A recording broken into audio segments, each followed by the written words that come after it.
오늘 우리에게 주신 하나님의 말씀은 신명기 20장 1절에서 9절 말씀까지입니다.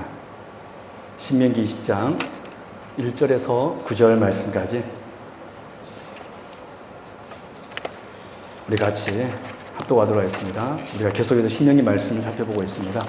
신명기 20장 1절에서 9절 말씀 같이 읽겠습니다. 시작. 내가 나가서 적군과 싸우려 할 때에 말과 병거와 백성이 너보다 많음을 볼지라도 그들을 두려워하지 말라. 애굽 땅에서 너를 인도하여 내신 내 하나님 여호와께서 너와 함께 하시느니라.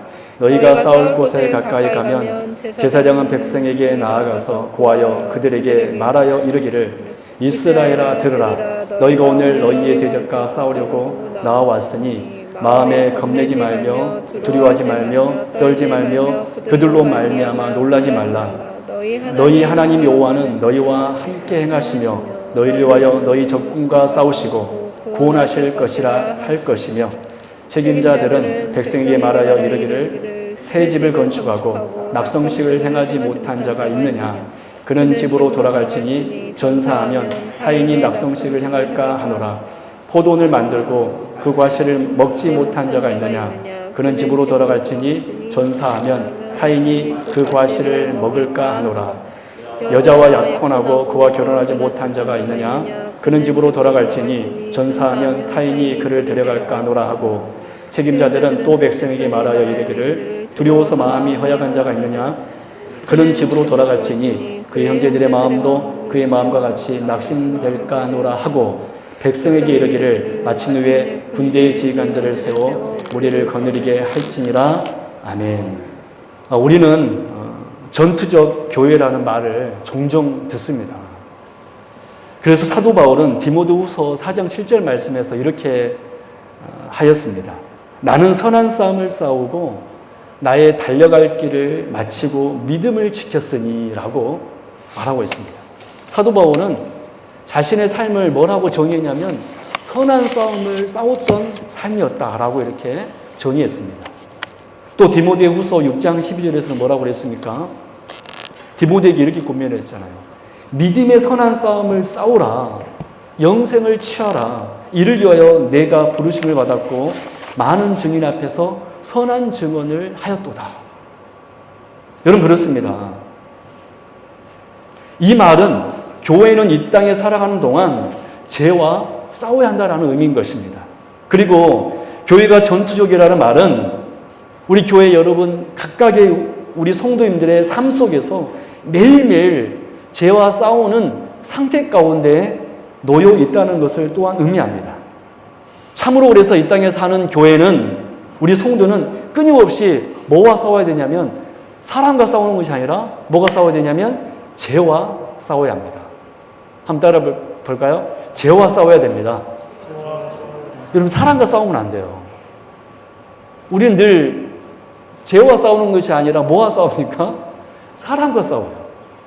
사람은 서로 사랑해야 될 우리가 관계이고 우리가 싸워야 될 대상은 죄와 싸워야 됩니다. 그래서 성도는 끊임없이 교회는 끊임없이 죄와 싸워야 됩니다. 만약 죄와 싸우고 있다면 그 교회나 그 성도는 살아있는 것이요. 만약 죄와 싸우고 있지 않는다면 그 교회나 그 성도는 죽어 있는 것입니다. 지금 이 시간에도 사단은 끊임없이 우리를 공격하고 있습니다. 이런 면에서 오늘 우리가 읽은 신명 20장 1절의 9절 말씀은 가나안 민족들과의 전쟁 이제 치르게 될 텐데 그 전쟁 규례에 대해서 이렇게 선포되어 있습니다. 그래서 우리가 이 말씀을 잘 들어서 우리가 이 땅에 살아갈 때 영적 전쟁을 치를 때 무엇을 우리가 기억해야 되고 무엇을 붙들고 살아야 되는지 우리가 지난주 위에서 오늘 이 시간도 함께 살펴보도록 하겠습니다. 여러분 지난주 첫 번째 우리가 영적 전쟁을 치르는 우리가 반드시 잊지 말고 기억해야 될 것이 무엇이라고 그랬습니까? 그것은 바로 전쟁은 여호와께 속한 것이다. 한번 고백해 볼까요? 전쟁은 여호와께 속한 것이다. 네, 그렇습니다. 이스라엘 백성들이 가나안과 전쟁할 때 가장 중요하고 절대 잊지 말아야 될 것이 있는데 여호와께서 친히 싸우고 계시다는 그런 사실이었습니다. 우리는 하나님께서 눈에 보이지 않기 때문에 이것을 자꾸 잊어버리죠. 그래서 이스라엘 전쟁에서 하나님께서 자기 백성들에게 특별하게 각인시키고 싶었던 내용이 바로 이것입니다. 겉으로 보기에는 사람들이 싸우는 것 같으나 실은 여호와의 전쟁이다. 이것이 가나안 전쟁의 첫 번째로 중요한 주제입니다. 그래서 하나님께서는 그 이스라엘 백성들에게 가나안 거인족들이 이제 만나게 될 텐데 두려워하지 말라라고 했던 것입니다. 두려워하지 말아라. 왜냐하면 이 전쟁은 나의 전쟁이기 때문에. 우리 눈에 보기에는 내가 싸우고 있는 것 같으니까 나의 전쟁이라고 생각하겠지만은 이 전쟁은 여호와의 전쟁이기 때문에 두려워하지 말라라는 것입니다. 그럼 구체적으로 두려워하지 말라는 이유가 두 가지 있었죠. 그 첫 번째로는 과거 애굽을, 그 이집트를 우리 하나님께서 이기셨기 때문입니다. 여러분, 하나님께서 이스라엘 백성들에게 과거에 당신께서 애굽과의 싸움을 펼치셨음을 해상시킴으로써 그 가나안 족속들을 향하여 이제 만나게 될 때 두려워하지 말라고 하였습니다. 여러분, 그래서 우리 하나님의 이 외침, 두려워하지 말라라는 것은 단순히 이 이스라엘 백성들에게 심리적인 안정을 주기 위한 것이 아니었습니다.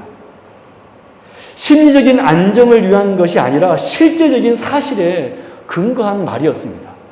이런 의미에서 오늘 우리들도 영적 전쟁을 치룰 때 우리 눈앞에 있는 적군을 만날 때 두려워할 필요가 없는 이유가 무엇입니까? 우리 주 예수 그리스도께서 십자가에서 마귀에게 승리하심으로 우리에게 참 구원을 주셨기 때문에 그렇습니다. 저와 여러분은 이미 구원을 받은 줄로 믿습니다. 그렇기 때문에 우리는 이 사실이 있기 때문에 우리의 영적 전쟁을 이제 앞으로 또한 계속해서 치르게 될 때 두려워할 필요가 없는 것입니다. 이미 우리는 승리하였기 때문에. 할렐루야. 우리 주님께서 십자가에서 죽으심으로 승리하였기 때문에 우리는 승리의 경험이 있는 거예요. 여러분, 승리의 경험이 있으면 두렵지 않습니다. 또 왜 그들은 두려워할 필요가 없었나요? 하나님께서 선봉에 서셨기 때문입니다. 여러분, 하나님께서는 제사장들을 전쟁터의 선두에 법궤를 들고 서게 하심으로써 당신 자신께서 친히 전쟁에 참여하고 있으시다라는 것을 상징적으로 보여주셨습니다.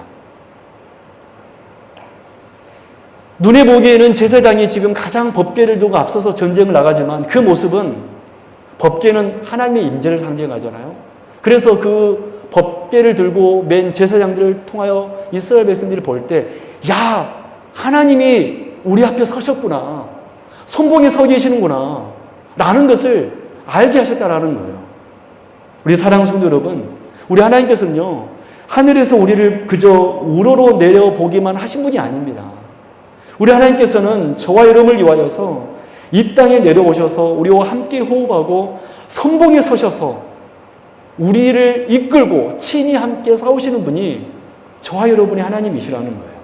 여러분, 그래서 이 전쟁은 여호와의 전쟁입니다. 그래서 우리는 주님의 뒤를 따라 나갈 때 선봉에 서신 우리 주님을 바라볼 때 우리는 절대 두려워할 필요가 없는 거예요. 여러분, 내일 이제 우리가 올해를 맞이하게 될 텐데 여러 가지 일들이 또 놓여 있을지도 모릅니다. 그러나 여러분, 두려워하지 마십시오. 우리 하나님께서 앞서 서신 줄로 믿습니다. 그래서 여러분, 우리는 두려워할 필요가 없는 거예요. 오늘 이제 두 번째, 여러분, 전쟁 시 영적 전쟁을 치르는 우리가, 하나님의 백성들이 꼭 잊지 말아야 되는 것이 무엇입니까? 그것은 바로 이 여호와의 전쟁이 우리에게 참 안식을 가져온다는 것입니다. 한번 고백해 볼까요? 여호와의 전쟁이 우리에게 참 안식을 가져옵니다. 이게 중요한 거예요. 우리가 영적 전쟁을 치룰 때, 그래서 승리할 때 우리에게 뭐가 주어지냐면 안식이 주어진다는 사실입니다. 그 전쟁을 피하면 절대로 우리에게 안식은 오지 않아요.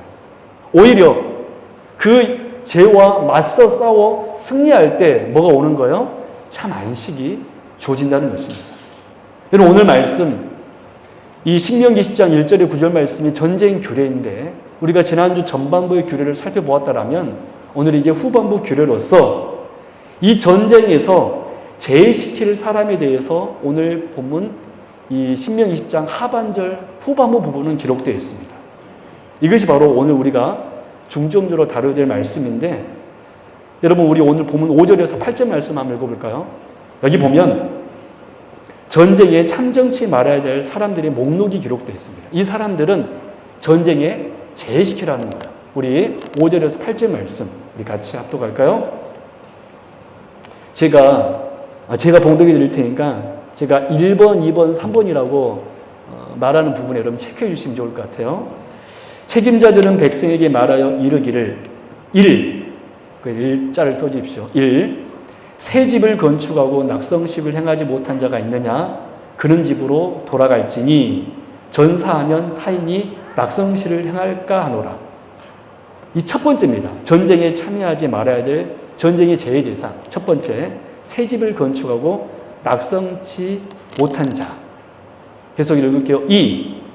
포도원을 만들고 그 과실을 먹지 못한 자가 있느냐? 그런 집으로 돌아갈지니 전사하면 타인이 그 과실을 먹을까 하노라. 그 포도원에다 2번이라고 써주시고요. 3.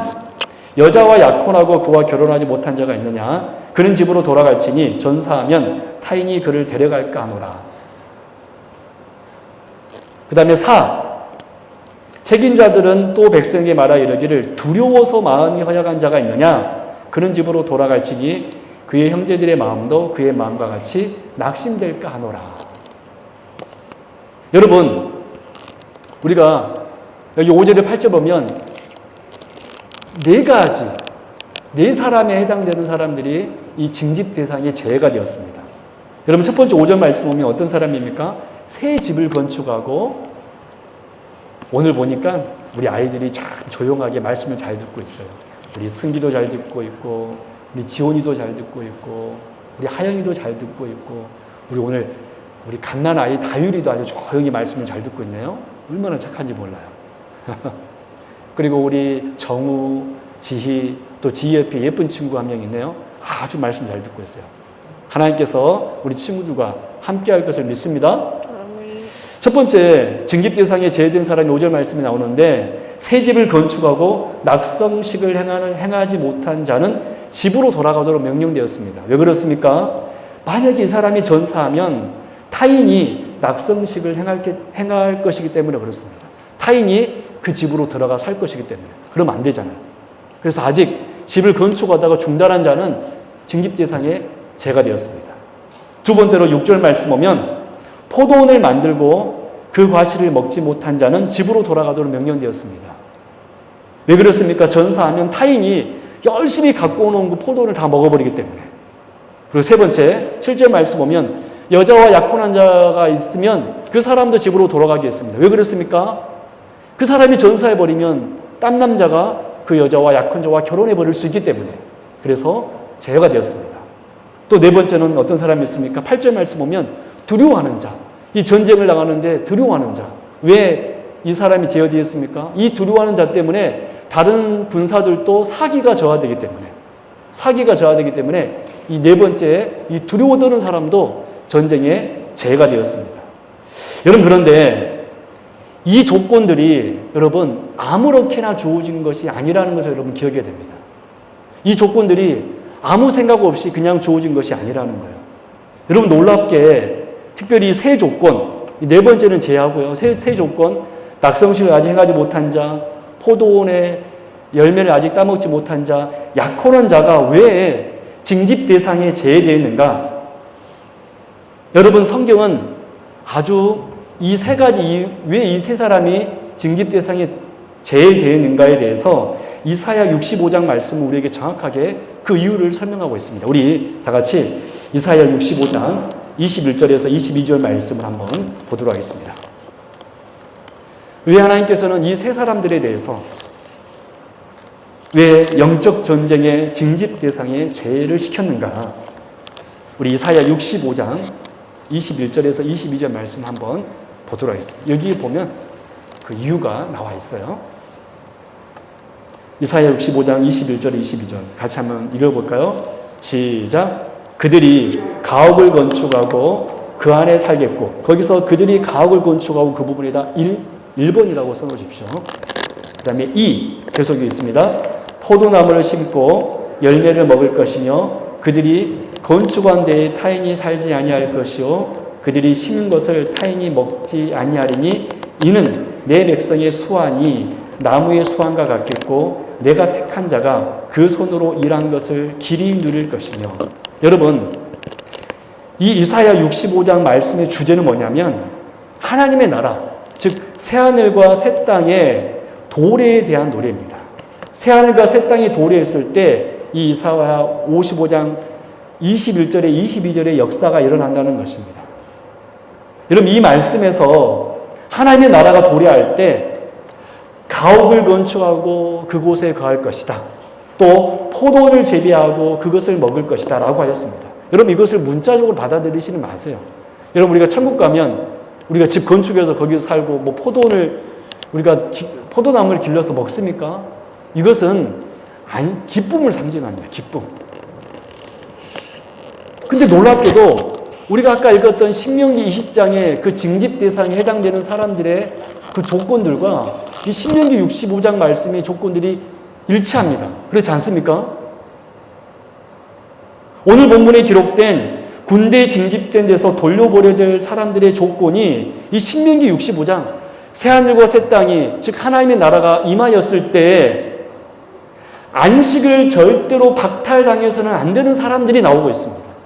여러분, 65장 이사야 65장 21절 22절 말씀은 하나님의 안식이 임했을 때 천국이 임했을 때 절대로 제외되지 않아야 되는 박탈당하지 않아야 되는 사람들이 나오고 있습니다.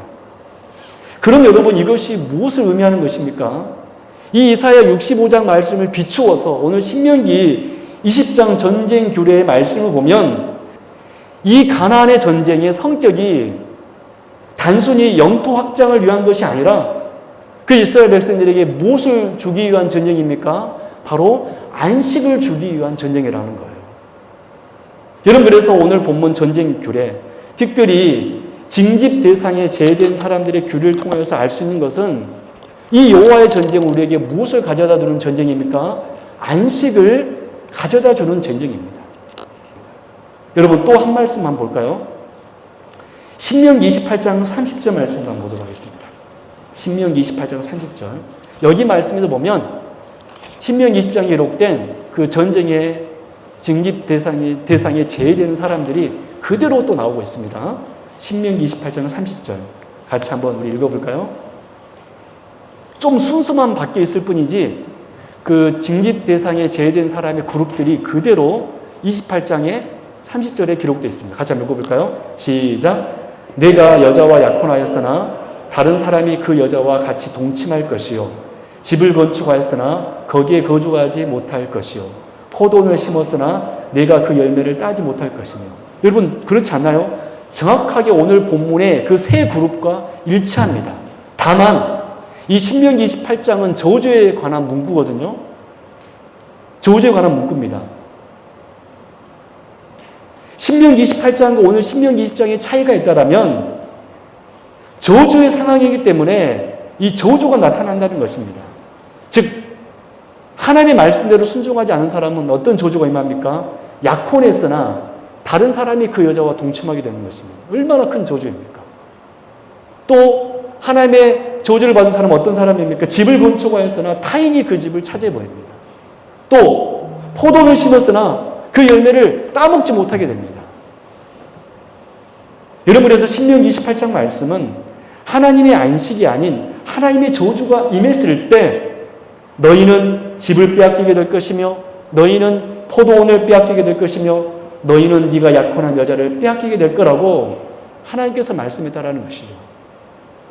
정확하게 하나님의 나라, 안식을 누리는 자와 반대의 말씀이 신명기 28장에 30절에 기록되어 있습니다.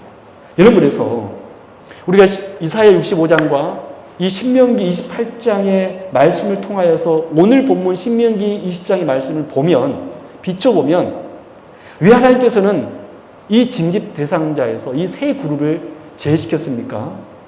이 사람들은 이스라엘의 안식을 보여주는 사람이기 때문에 그렇습니다. 그래서 이스라엘 사람들은 이 세 그룹은 하나님께서 안식을 보여주는 대상이구나. 그래서 이 사람들이 전쟁에 나가서 죽으면 안 되잖아요. 그래서 하나님께서는 이 사람들을 제외시킨 것입니다. 우리 사랑하는 성도 여러분, 우리에게 언제 안식이 주어집니까? 영적 전쟁이 있을 때 그 죄가 무서워서 피하는 사람에게는 결단코 안식이 주어지지 않습니다. 어떤 사람에게 안식이 주어집니까? 죄와 싸우는 사람. 그래서 우리 주님께서 내 앞에 성봉에 서졌다는 것을 믿고 담대하게 우리 주님 붙들고 죄와 싸우는 사람에게 무엇이 주어집니까? 안식이 주어진다는 거예요. 할렐루야. 여러분, 그래서 우리가 여호와의 전쟁, 우리가 영적 전쟁을 치를 때 반드시 잊지 말고 기억해야 되는 것은 영적 전쟁을 통하여서 뭐가 온다? 안식이 온다라는 거예요.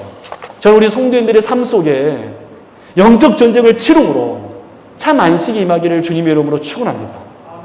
여러분, 죄를 피하면 죄가 무서워서 연합해버리면, 타협해버리면 여러분 안식이 오지 않습니다.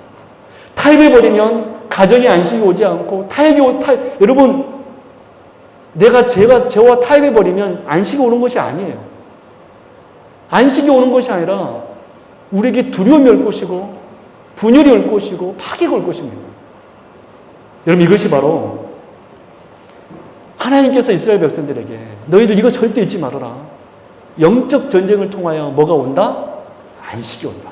우리 다시 한번 고백해 보겠습니다. 영적 전쟁을 통하여 안식이 옵니다. 저는 우리 성도인들이 영적 전쟁을 치러서 승리함으로 참 안식을 누릴 수 있는 여기 계신 모든 성도님들 될 수 있기를 주님의 이름으로 축원합니다. 이제 마지막 두 번째로, 그렇다면 여러분, 왜 전쟁이 안식을 주는 도구가 되는 것일까요? 이걸 좀 더 한번 살펴보도록 하겠습니다.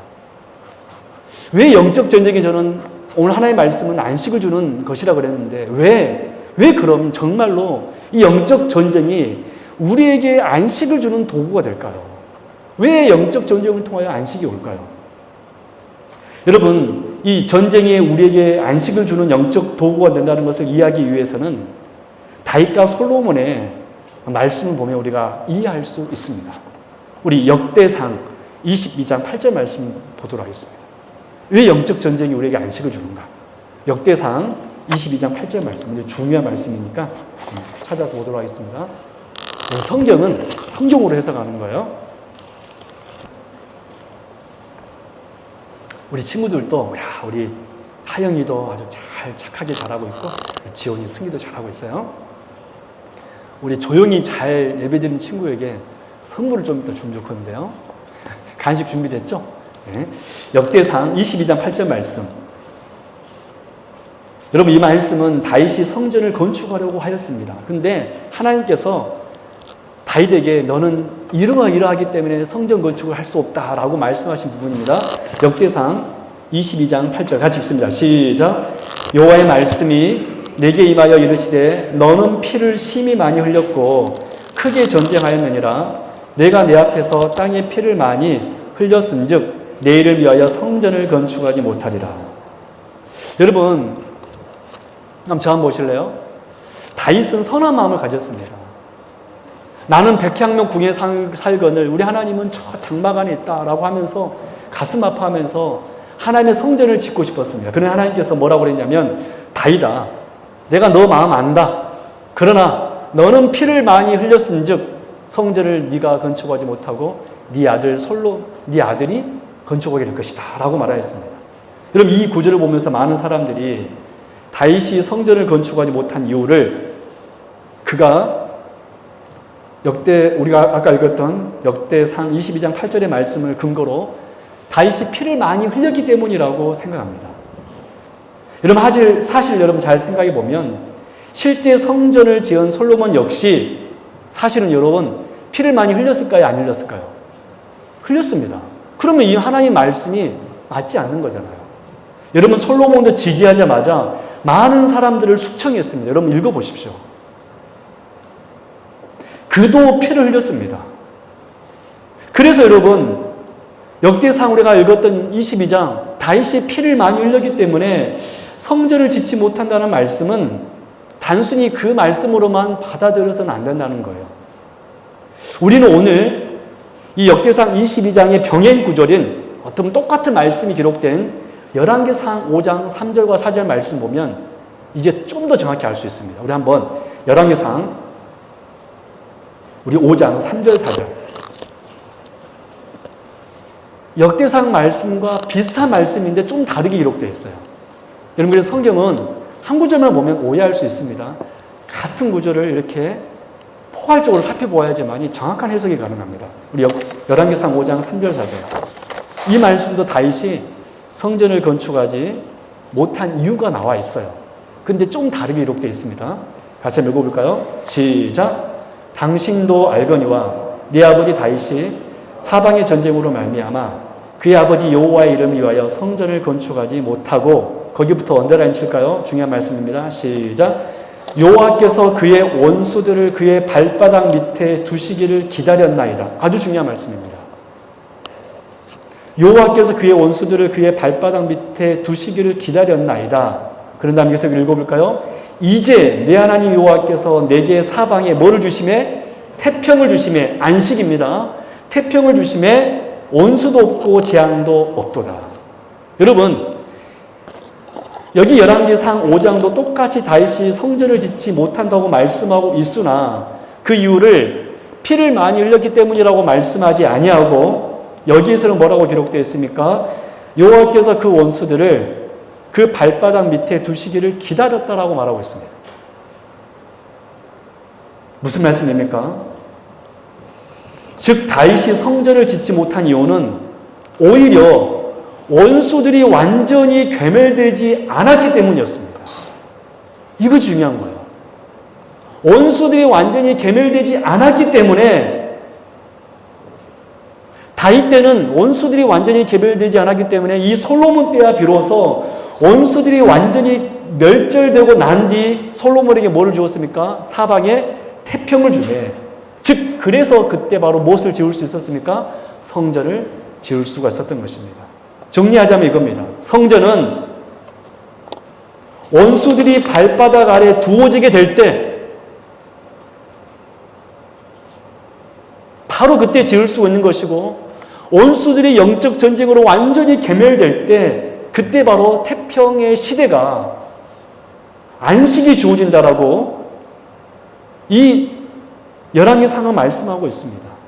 여러분, 그래서 안식은 언제 옵니까? 원수가 우리 발 앞에 완전히 놓여지게 될 때 뭐가 주어집니까? 안식이 주어지는 거예요. 여러분, 우리가 이 사실을 통하여 알 수 있는 것이 무엇입니까? 왜 영적 전쟁이 우리에게 안식을 주는 영적 도구가 되는 것입니까? 원수가 멸망되지 않으면 뭐가 없기 때문에? 안식이 없기 때문에. 여러분, 그래서 여호와의 전쟁이 우리에게 안식을 주는 도구가 되는 이유가 뭐냐면 바로 이것입니다. 열왕기상 5장의 표현대로 말하면 원수가 멸망되지 않으면 절대로 우리에게 태평의 시대가 올 수 없다라는 거예요. 그러므로 이 말을 지금 우리에게 적용하면 어떻게 말할 수 있습니까? 우리가 죄를 멸절시키지 않는다면 우리에게는 안식이 없다라는 거예요. 우리에게 정말 죄성이 아직도 꿈틀거리고 하나님의 뜻 안에 우리가 살고 있지 않으면 결단코 안식은 오지 않습니다. 다윗이 정말 하나님의 성전을 짓고 싶었어요. 여러분, 성전이 주어진다는 것은 참 안식이 주어진다는 거잖아요. 하나님의 나라가 임하는 것을 상징하잖아요. 근데 하나님께는 다윗에게 그를 허락하지 않았습니다. 왜 허락하지 않았습니까? 원수가 아직 영적 전쟁을 통해서 완전히 괴멸되지 않았기 때문에. 근데 언제 괴멸되었습니까? 솔로몬 때. 이제 그 원수들이 발 아래 있게 되자 바로 그때 태평의 시대가 오므로 하나님께서는 솔로몬 때 뭘 짓기를 허락하셨습니까? 성전 짓기를 허락하셨다는 거예요. 우리 사랑하는 성도 여러분, 죄와 싸우지 않으면 안식이 없습니다. 우리 세움교회가, 우리의 가정이, 우리의 심령이 태평의 시대의 안식을 누리기 위해서는 우리 안에 뭐가 없어져야 됩니까? 죄가 없어져야 됩니다. 사랑 여러분, 그래서 안식은 우리가 끊임없이 죄와 피 흘리기까지 싸움 뒤에 오는 것입니다. 절대로 타협에도 오는 것도 아니고 내버려 둬서는 안 됩니다. 알아서 저놈은 제가 물러가겠지? 물러가든가요? 그렇지 않습니다. 그래서 오늘 본문 이 신명기의 징집 제외 대상자를 통하여서 우리가 알 수 있는 것이 무엇입니까? 영적 전쟁을 통하여서 뭐가 온다? 안식이 온다. 영적 전쟁은 우리에게 뭐를 주는 도구이다? 안식을 주는 도구이다. 우리 말씀 맺도록 하겠습니다. 말씀 맺도록 하겠습니다. 우리가 지난 2주 동안 신명기 20장의 말씀을 통하여서 전쟁 교리를 통하여 중요한 두 가지 주제를 배웠습니다. 첫 번째로는 오늘 우리가 죄와 싸우는 이 전쟁이 여호와께 속한 전쟁이라는 거예요. 여호와의 전쟁이라는 것입니다. 그래서 우리는 오늘을 살아갈 때 죄와 싸우면서 두려워할 필요가 없습니다. 나의 전쟁이 아니라 여호와의 전쟁이기 때문에. 그리고 오늘 본문을 통해서 우리가 이 전쟁 징집의 제외 대상자들을 통하여서 깨닫는 것이 무엇입니까? 이 영적 전쟁이 우리에게 안식을 주는 도구라는 거예요. 이 전쟁에서 제외되어야 할 사람들은 안식을 박탈당해서는 안 되는 사람들이었습니다. 우리는 그것을 이사야 65장과 신명기 28장을 통해서 우리는 알았잖아요. 그래서 하나님께서 이 세 그룹에 대해서는 전쟁을 참여시키지 않았어요. 이 사람들은 안식을 누리는 그런 표상을 보여주는 대상이기 때문에. 여러분, 그래서 죄가 멸절되지 않으면 우리에게 안식이 없다는 것을 여러분 다시 한번 아시고, 우리가 한 주간 살아갈 때 이 죄와 싸워서 승리하는 저와 여러분 될 수 있기를 주님의 이름으로 축원합니다. 주님의 이름으로 축원합니다. 우리 마지막 한 구절 제가 봉독해 드리면서 말씀을 이제 마치도록 하겠습니다. 히브리서 4장 8절의 9절 말씀입니다. 들어보십시오. 만일 여호수아가 그들에게 안식을 주었더라면 그 후에 다른 날을 말씀하지 아니하였으리라. 그런즉 안식할 때가 하나님의 백성에게 남아있도다. 여러분, 여호수아가 이스라엘 백성들과 전쟁을 치루었습니다. 가나안 전쟁. 그래서 땅도 분배해 주었습니다. 그들은 가나안 땅에 정착했습니다. 그러나 그럼에도 불구하고 히브리 기자는 뭐라 그랬냐면 여호수아가 그들에게 안식을 주긴 주었지만은 완벽한 안식이 아니라 그랬습니다. 그러면서 히브리서 기자가 14절에서 16절에서 이렇게 말씀하고 있습니다. 그러므로 우리에게 큰 대제사장이 계시니 성천하신 이 곧 하나님의 아들 예수시라. 우리가 믿는 도리를 굳게 잡을지어다. 우리에게 있는 대제사장은 예수님이에요. 우리의 연약함을 동정하지 못하시기가 아니요 모든 일에 우리와 똑같이 시험을 받으신 이로되 죄는 없으시니라. 그러므로 우리는 긍휼하심을 받고 때를 따라 돕는 은혜를 얻기 위하여 은혜의 보좌 앞에 담대히 나아갈 것이니라. 여러분, 무슨 말씀입니까? 여호수아는 이스라엘 백성들에게 참 안식을 주지 못했다라는 거예요. 완벽한 안식. 그러나 우리에게 참 안식을 주시는 분이 계시는데 그분이 누구십니까? 우리 주 예수 그리스도시라는 거예요. 이제 우리는 이 땅에 살면서 아직도 영적 전쟁을 치르기 때문에 참 안식을 누리지 못합니다. 늘 끊임없이 환란이 찾아오고 고민이 찾아옵니다. 그러나 우리 예수께서 이 땅에 다시 임재하실 때 우리에게 완전한 안식이 주어진 줄로 믿습니다. 그리고 또한 오늘을 살아갈 때 우리 주님을 굳게 잡으라 그랬습니다. 왜냐하면 우리 주님께서 우리의 대장 되셔서 그 전쟁에서 승리해 주실 것이기 때문에 그렇습니다. 바라기는 우리 성도님들 예수 그리스도를 붙들며 살아가는, 예수 그리스도를 깊이 생각하는 저와 여러분 될 수 있기를 주님의 이름으로 축원합니다. 기도하겠습니다. 하나님 아버지 감사합니다. 우리가 지난 2주 동안 신명기에 기록된 전쟁 교리를 통하여서 우리가 영적 전쟁을 치르는 우리가 반드시 잊지 말고 기억해야 되는 두 가지 규례를 말씀을 보았습니다. 전쟁은 여호와께 속한 것입니다. 우리 하나님께서, 우리 주님께서 성공에 서셔서 우리를 이끄시는 전쟁임을 우리 성도님들 기억하게 하여 주셔서 오늘을 살며 내일을 살 때 두려워하지 않고 담대하게 살아갈 수 있는 우리 성도님들 되게 하여 주옵소서. 또한 이 전쟁을 통하여서 우리에게 안식이 주어짐을 알고 우리 성도님들은 죄를 두려워서 피하는 자가 아니라 또한 이 죄와 타협하는 것이 아니라 반드시 죄와 싸워서 죄와 싸울 때 참 안식이 옴을 알고 우리 성도님들 이 전쟁에서 이겨 주님께서 우리에게 허락하신 참 안식을 누리는 우리 모든 성도님들 되게 하여 주옵시고, 가정이 되게 하여 주옵시고, 우리의 세움교회 되게 하여 주옵소서. 우리의 세움교회 정말 악한 자들이 끊임없이 우리를 넘볼 텐데 우리 교회는 싸워 이김으로 이곳에 오는 성도님들 참 안식을 누리는 귀한 은혜 있게 하여 주옵소서. 우리의 대장은 예수 그리스도 한 분뿐이십니다. 우리의 대장은 예수 그리스도 한 분뿐이십니다. 아멘. 주 예수여 오시옵소서. 감사드리며 거룩하신 우리 주 예수 그리스도 이름으로 간절히 기도드리옵나이다. 아멘.